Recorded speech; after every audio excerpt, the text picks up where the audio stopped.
Nairobi had a strange way of holding both beauty and chaos in the same breath. On some evenings, the city lights felt romantic. On others, they exposed everything people tried to hide. For Achieng and Derrick, their marriage lived in that same tension, a mix of love and storms.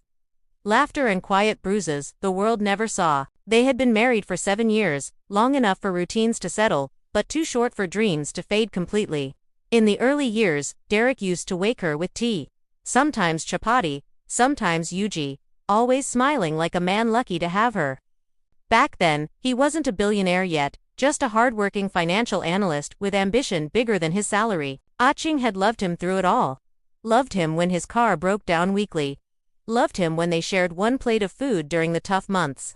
Loved him when he failed interviews. She never imagined the same man would someday call her a burden. But pain never starts loudly, it starts as whispers of change. Derrick's tech investment firm, Ozone Capital, exploded almost overnight. A risky bet had turned into a multi-million-dollar win. The media crowned him Kenya's newest financial prodigy. His picture was everywhere: glossy covers, business articles, interviews where he smiled like the future belonged to him alone. Achieng was proud.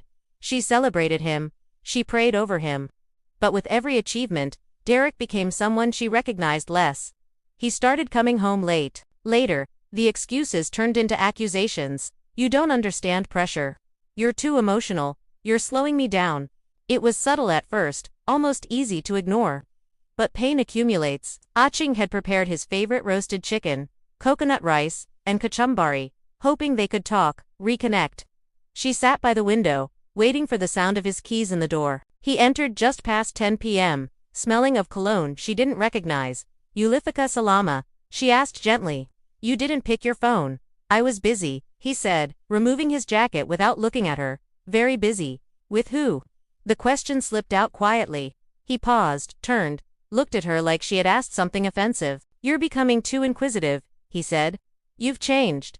"I'm just asking a question, Derrick, and I'm telling you to stop acting like a detective." His voice carried something new. Coldness, almost irritation. She swallowed her words. He sat, ate 2 bites, pushed the plate away. "You used too much salt."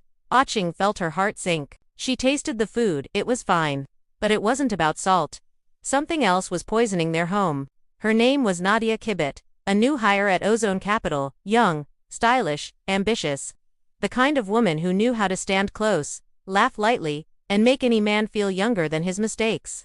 Achieng first heard of her through Derrick's casual mentions. "She's brilliant, she's hardworking, she's really helping me with the expansion project." Then, slowly, the tone changed. "She understands my vision. She supports my ideas. She gets me." Every sentence cut deeper. Still, Achieng refused to assume the worst. She believed in marriage, believed in communication, believed in confronting shadows before they grew. But whenever she tried to talk, Derrick shut down. "You're too sensitive. You always imagine things. I'm tired of emotional women." Emotional women, as if emotions were weaknesses. As if she hadn't carried him through struggles. It was a Friday. Rain hammered the rooftop. Nairobi traffic was bleeding into midnight. Achieng sat alone on the couch, watching the storm flicker through the windows. Derrick stumbled in at 1:27 a.m. She smelled the alcohol instantly, but something else hit her harder, a faint scent of a woman's perfume clinging to his shirt. She stood up slowly. "Derrick, where have you been?" "It's storming. I've been worried." He threw his car keys on the table. "I'm not a child. You weren't answering because I didn't want to talk. Did something happen?" His face twisted with irritation. "You're suffocating me." "How?" "I cooked, I cleaned, I waited. That's the problem." He snapped. "You're always here. Always waiting. Always clinging." Her breath trembled. "I'm your wife. And right now," he said, his words sharp like knives, "you're a burden." Achieng felt her whole world tilt. A burden. From the man whose dreams she carried like her own. Her voice cracked. "What did I do wrong?" "Everything," he shouted. "You don't grow. You don't evolve. You're stuck in the same place while I'm moving. I need someone who understands my level." The truth burst out faster than she expected. "Is it that woman, Nadia?" His silence was louder than any confession. Achieng's legs weakened. "So she's the one." She whispered. "She's different." "Meaning what?" "Meaning she's not dragging me down." A thunderclap shook the house, or maybe it was her heart. She covered her mouth to stop the sob. After everything. This is how you repay me. Derrick looked away, ashamed for a moment, then hardened again. I'm done arguing. I need peace, and you're not giving me that anymore. Peace. That word tasted like betrayal.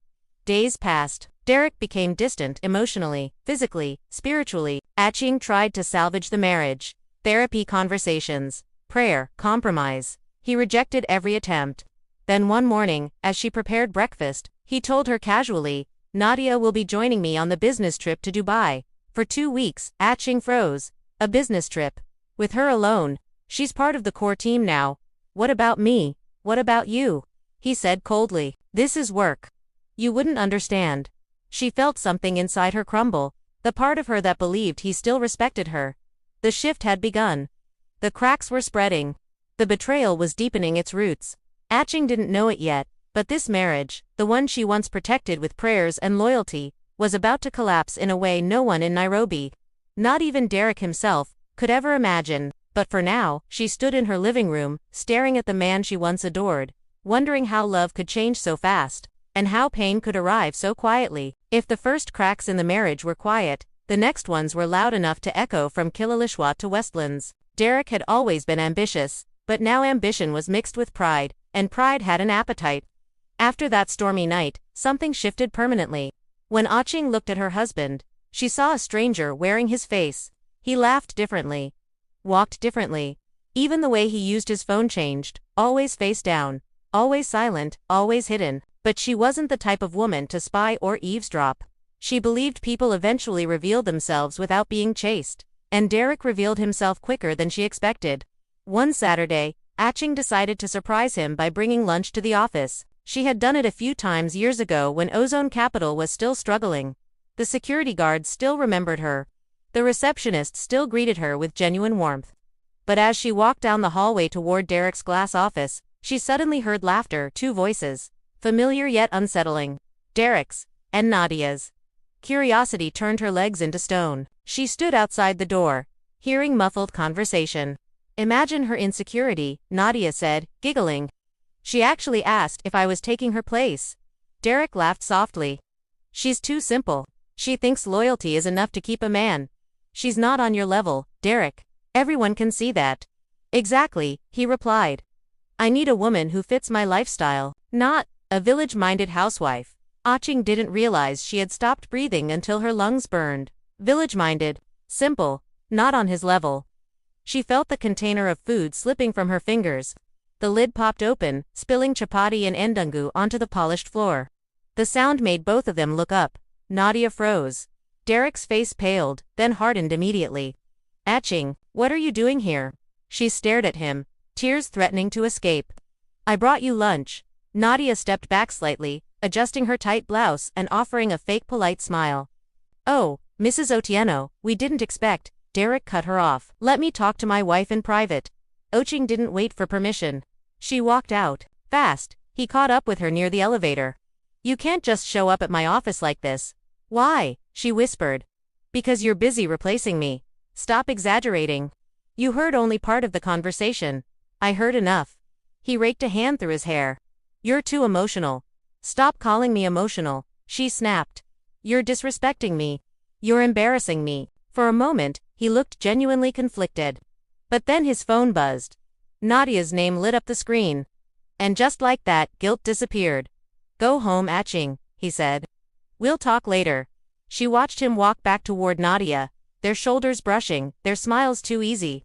It felt like she was losing her husband, not to another woman, but to another version of him she could no longer reach. The following weeks were heavy. Derrick's temper got worse. His patience got thinner. His excuses got longer. And the worst part, he no longer even pretended to hide his affection for Nadia. Achieng found unfamiliar earrings in the car. Receipts for restaurants she'd never visited. A lipstick stain on his shirt, a shade she didn't own. Still, she tried. She tried because she believed marriages go through seasons. She tried because she loved the man he used to be.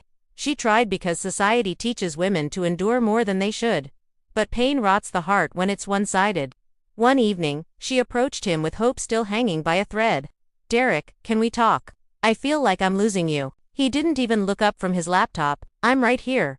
No, the man I married isn't. So now I'm the problem. I'm begging you. Please talk to me. He closed the laptop slowly, annoyance visible. Achieng, love does not mean suffocating someone. And neglect isn't freedom, she replied, surprising even herself. His eyes narrowed. You're being dramatic. I'm hurting, Derrick. Then heal yourself, he said coldly. I'm tired of carrying you. Her breath caught. Carrying me. You depend on me too much. I'm your wife. You're a burden, he repeated. This time slower, like he wanted her to feel every letter. She felt something inside her break permanently. But instead of crying, she smiled sadly. One day, Derrick, you'll regret saying that. He rolled his eyes. Not likely. Achieng soon realized Nadia wasn't just a threat, she was a plan. One Sunday, while scrolling through social media, she saw a picture, Derrick and Nadia at a charity gala. Derrick's hand rested confidently on Nadia's lower back. The comments made it worse. Power couple, Ozone's finest. They look so good together. Her heart cracked again. She decided to confront him. When he returned home that night, she showed him the photo. What is this, Derrick? A work event. You're touching her waist. He shrugged. It was staged by photographers. You're smiling at her like you used to smile at me. Don't be jealous. I'm your wife. For now, he murmured under his breath. Her knees weakened. What did you say? He met her eyes steadily. I said you're making this more dramatic than it is. You're replacing me. You're replacing yourself, he said. By refusing to change. By refusing to grow. By refusing to fit into the life I'm building. And who decides what that life looks like? She asked. I do. He said it with a cold certainty that scared her. One evening, Achieng received a message from an unknown number. Check the Westlands penthouse. Tonight, 8 p.m. He's with her. Her hands shook. She almost ignored it. But her intuition wouldn't let her. She hired a taxi and went straight there, telling herself she only wanted the truth, even if it destroyed her. At the entrance, the guard looked hesitant. Madam Boss left strict instructions. I'm his wife, she said firmly. Let me through. The guard stepped aside. Her heart pounded as she climbed the stairs. With every step, the truth got closer and heavier. When she reached the penthouse floor, she heard soft music. Her stomach twisted. She moved quietly, almost floating, until she reached the half-open door. Inside, Derrick sat on the couch, laughing. Nadia was beside him, pouring wine, draping herself comfortably against him. Achieng's voice came out before she could stop herself. So this is where you spend your nights. They both froze. Nadia's eyes widened. Derrick leaped to his feet. Achieng, what are you doing here? I came to see the lifestyle I apparently don't fit into. He grabbed her arm.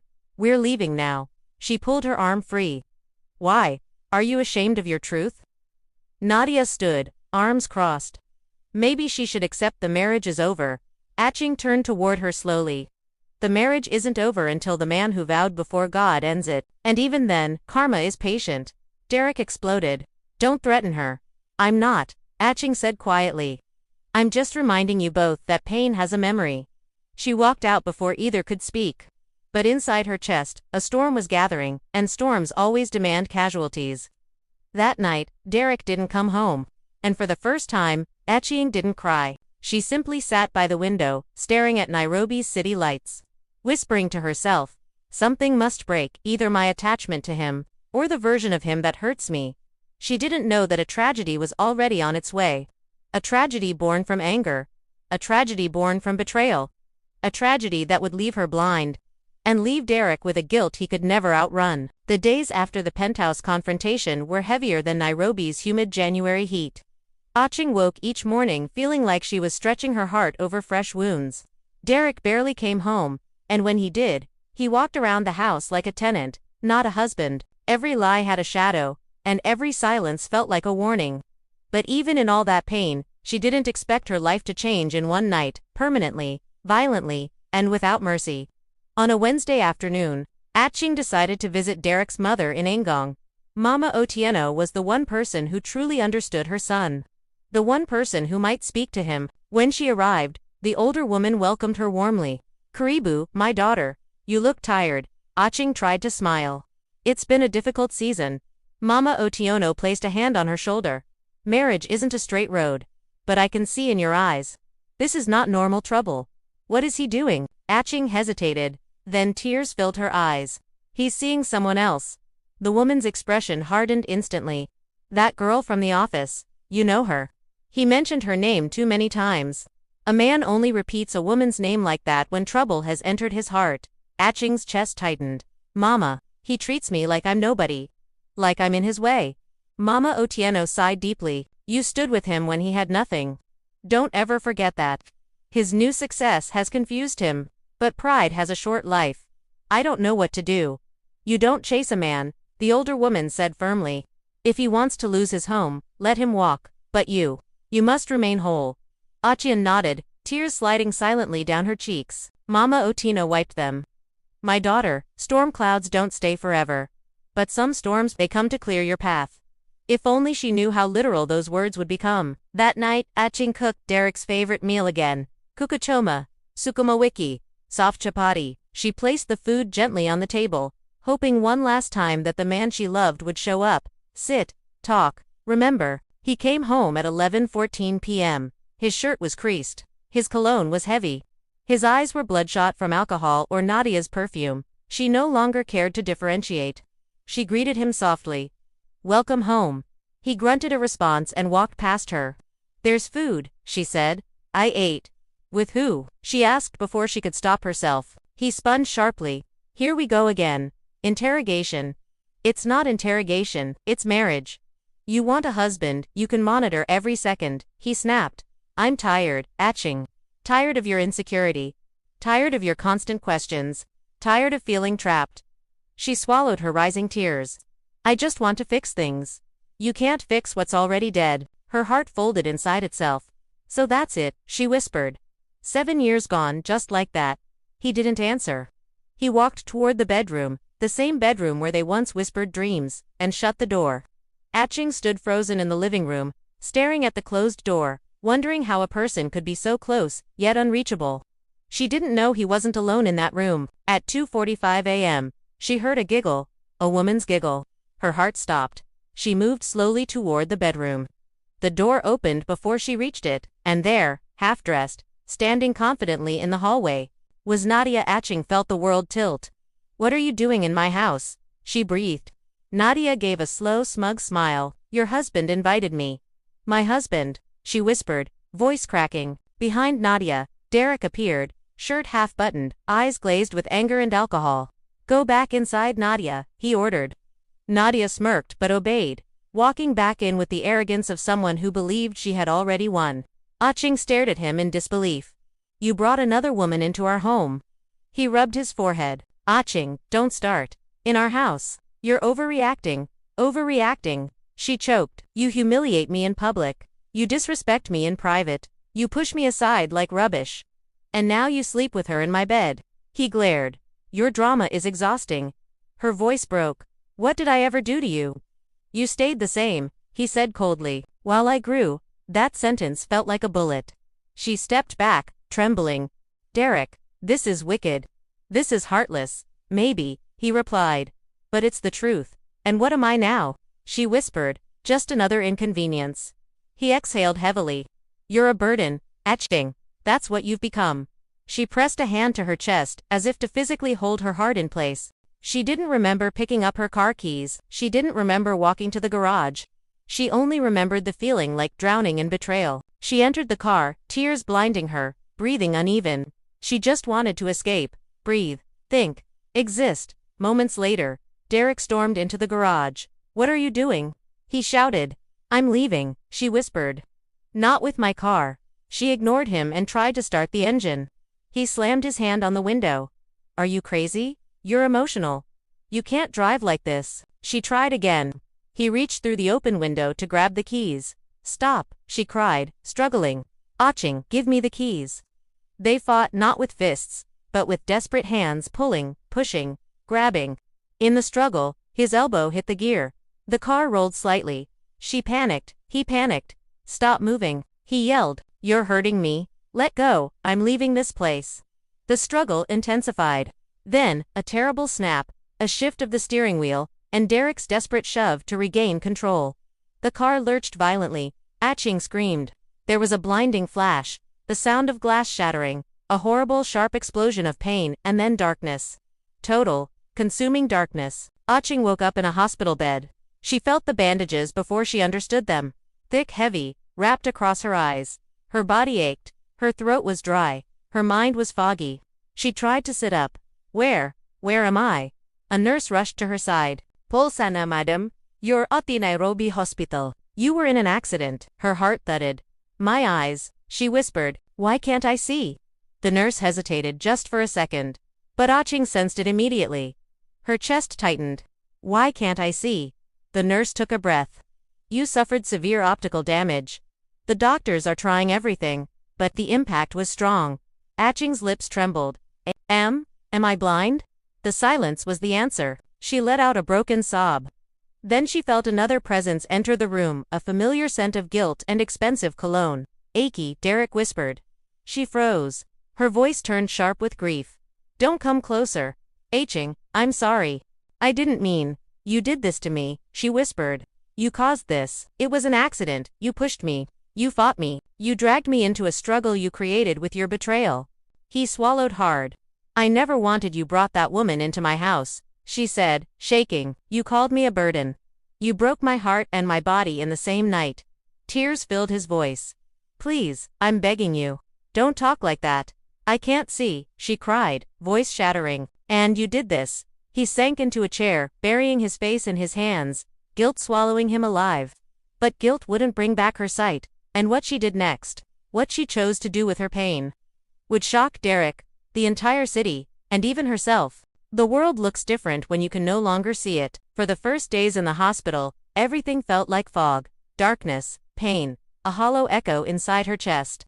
Achieng lay there, listening to beeping machines, slow footsteps, and whispered conversations she was never meant to hear. Doctors said they were still observing. Nurses said they were hopeful. Derrick said he was sorry. She didn't believe any of them, because the truth was simple. Her sight was gone. Her marriage was in ashes. Her heart was bruised beyond recognition. And yet, there was a spark of something else inside her, something small but alive, the spark of survival. After 5 days, her mother arrived from Kisumu. Achieng heard her before she felt her.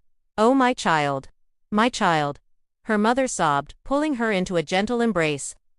Who did this to you? Achieng's voice was hoarse. Mama. I don't want to talk about it. Mama held her tighter. Did he hit you? No. But he hurt you. Yes, she whispered. Her mother cried silently, stroking her hair. Later that afternoon, Mama Otieno visited too, and her entrance carried the weight of a storm. My daughter. Achieng reached for her hand. Mama, I warned him, the older woman said. I told him pride makes a man blind. And now look, he has blinded his own wife. Achieng's throat tightened. It was an accident. No, Mama Otieno said firmly. A root of sin led to this. A house built on lies collapses on innocent people. Achieng couldn't argue. The older woman leaned closer. Listen to me. From this moment, protect your heart. Protect your spirit. Men like him only wake up when the damage is already done. Achieng felt tears fill her eyes again. Mama, what do I do? Live, she replied. Even without sight. Even without him. But the most shocking visitors came later, 2 young women she had never met.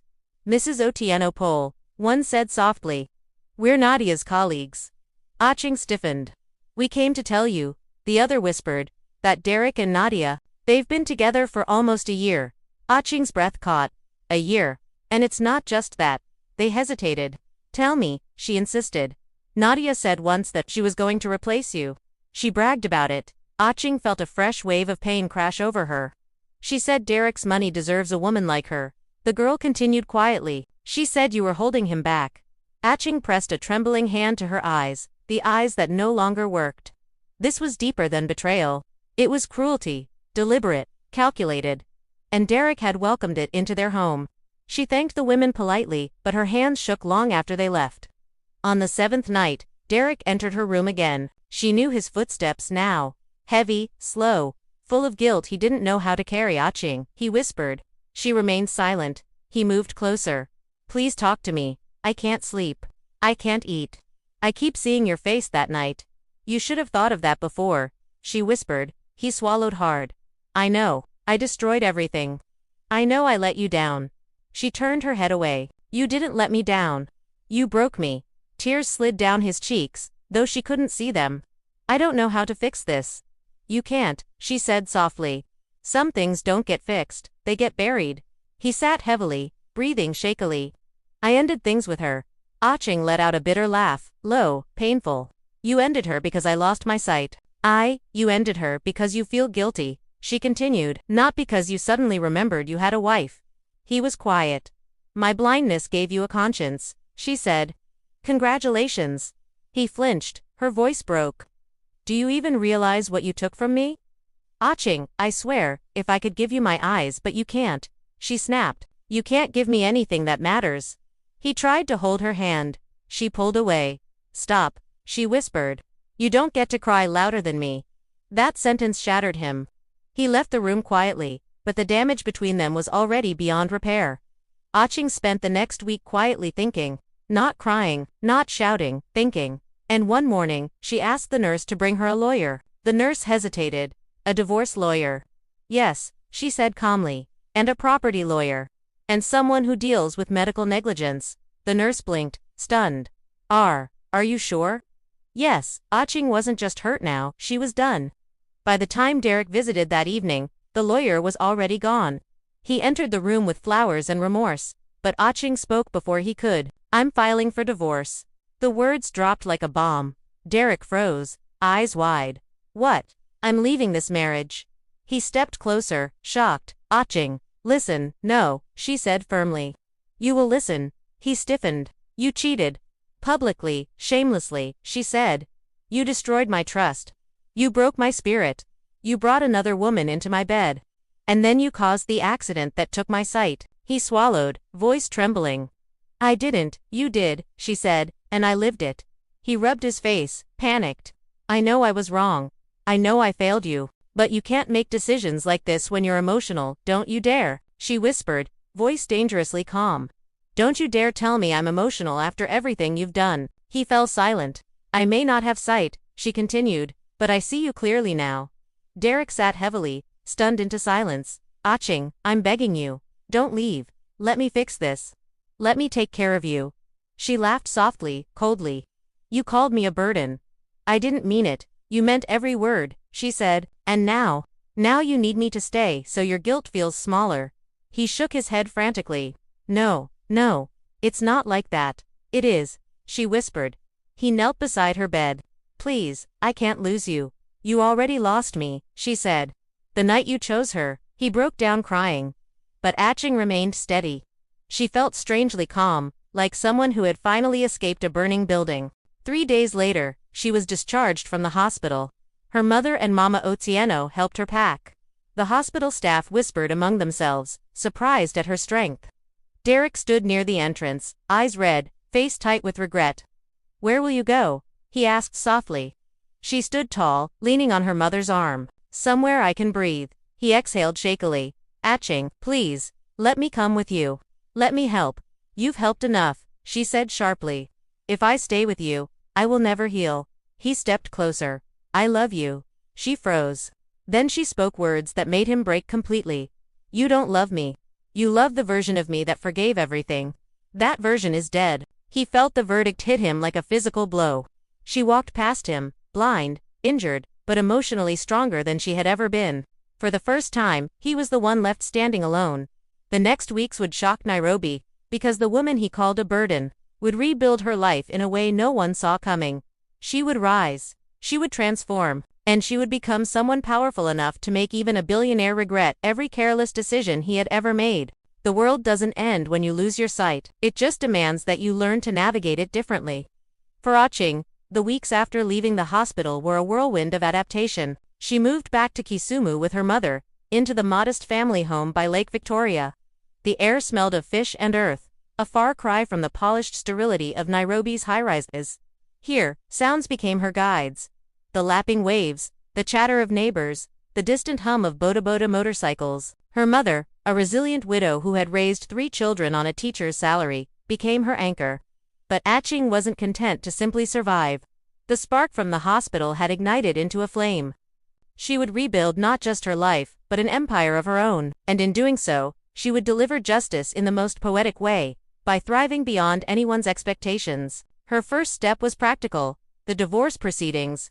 The lawyer she had summoned in the hospital was sharp, a woman named Njeri, who specialized in high-profile cases. Njeri dug deep into Derrick's finances, uncovering assets he had hidden under shell companies. The affair with Nadia wasn't just emotional ammunition, it was legal leverage. "You're entitled to half," Njeri said during their first meeting in Kisumu, "and more, given the circumstances of your injury." Achieng sat straight, her hands folded in her lap. "I don't want his pity money. I want what's fair and I want him to feel it." Njeri smiled. "Then we'll make sure he does." The medical negligence suit followed. Experts testified that the accident was exacerbated by Derrick's reckless driving, fueled by the argument over his infidelity. The court awarded Achieng a substantial settlement not just for her blindness, but for the emotional distress. Derrick fought it, of course, his lawyers painting her as unstable, but the evidence was damning. Text messages from Nadia, witness statements from the party, even security footage from their home showing heated arguments. In the end, Achieng walked away with millions. Not Derrick's billions, but enough to seed her future. She invested wisely, with Njeri's guidance real estate in Kisumu, stocks in emerging tech, and a small fund for women entrepreneurs. But money was just the beginning. Her true rebirth came from within. She enrolled in Braille classes, mastering it faster than her instructors expected. She learned to use voice-assisted technology, turning her phone into an extension of her mind. And she started therapy, not the kind that dwelt on pain, but the kind that built resilience. Her therapist, a soft-spoken man named Dr. Amandi, helped her unpack the layers of betrayal. "You were blind long before the accident," he said one session. "Blind to your own worth." Achieng nodded, tears unspoken. "And now?" "Now," he replied, "you're seeing clearer than ever."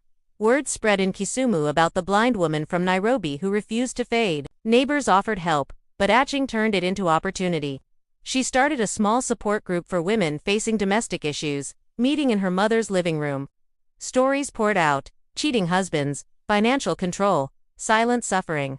Achieng listened, shared her own, and empowered them with resources from her settlement. One woman, a tailor named Fatuma, inspired her next move. "You have a voice," Fatuma said. "Use it to lift us all." Achieng did.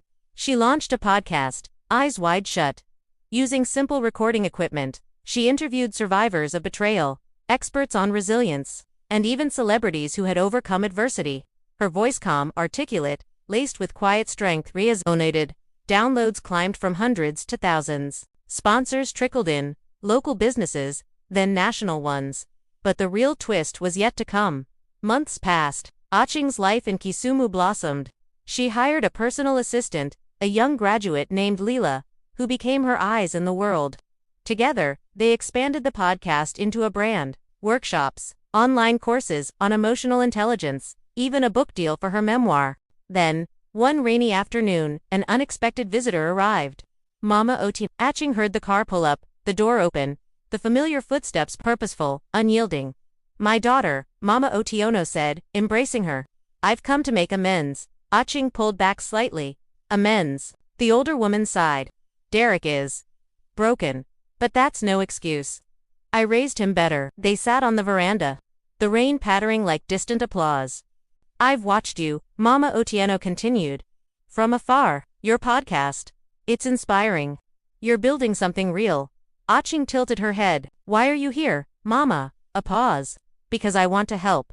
Derrick's company Otino Enterprises, it's faltering. Scandals from the affair, bad press from the divorce.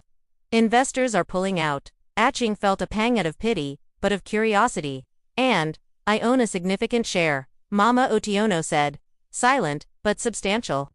"I want to partner with you. Use your voice, your story, to rebrand. Turn it into a force for good, empowering women in business." Achieng laughed softly. "You want me to save his empire?" "No," Mama Otieno replied firmly. "I want you to claim part of it. Make it yours. Teach him the lesson he needs." It was a twist Achieng hadn't anticipated. Partnering with her ex-mother-in-law. But as they talked, the vision unfolded. Otiono Enterprises pivoting to social impact, funding women's initiatives, with Achieng as the face. Her blindness, a symbol of inner vision. She agreed on her terms: a board seat, veto power on key decisions. And Derrick, he would have to watch from the sidelines. News broke in Nairobi.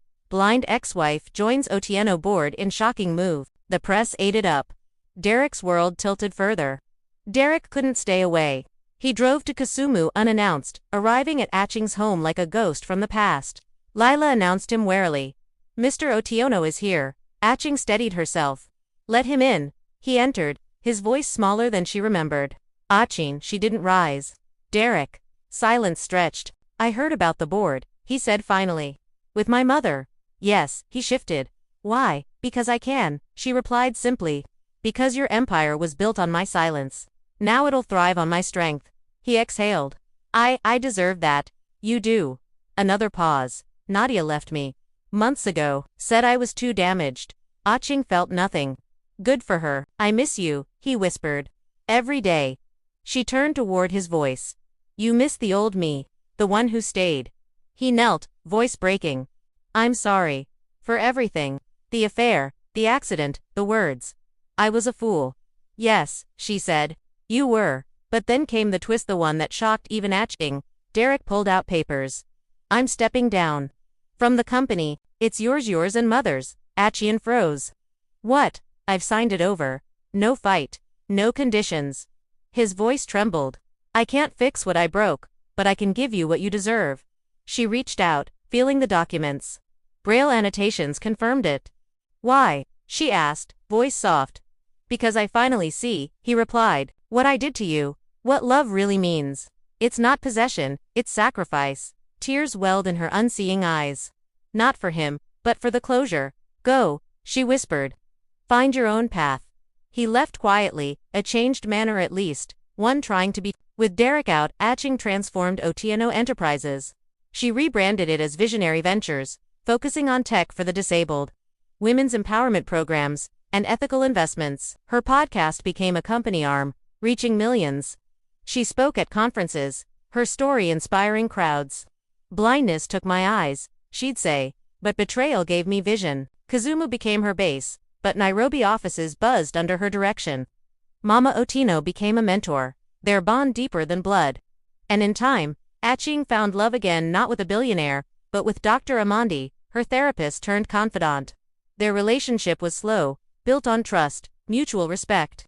He saw her fully, scars and all. The moral lesson echoed through her work. Betrayal doesn't define you, your response does. Pride blinds more than any accident, and true strength, it rises from the ruins. Years later, at a gala honoring her as Woman of the Year, Achieng stood on stage.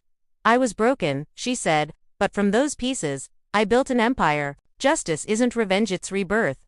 Healing isn't forgetting, it's forging ahead. Derrick watched from afar, via live stream. He smiled faintly, knowing he had lost her, but proud of who she became. And Achieng, she felt the applause like waves on the lake, endless, empowering. She had risen, she had healed, and in her world of darkness, she shone brighter than ever. On a serene evening by Lake Victoria, Achieng sat with her mother and Dr. Amandi. Children from her foundation played nearby, their laughter a symphony. "Life is strange," she mused. "It takes everything, then gives back more." Her mother squeezed her hand. "You earned it, my child." And as the sun set unseen but felt in the warmth, Achieng knew true closure. Not in vengeance, but in victory. The end of one story, the beginning of infinite others. Before you go, tell me in the comments, should Achieng forgive Derrick, or is forgiveness only for peace, not reunion? If this story moved you, don't leave without liking, subscribing, and turning on the bell. The more you engage, the more these stories reach people who need them. Thank you for watching.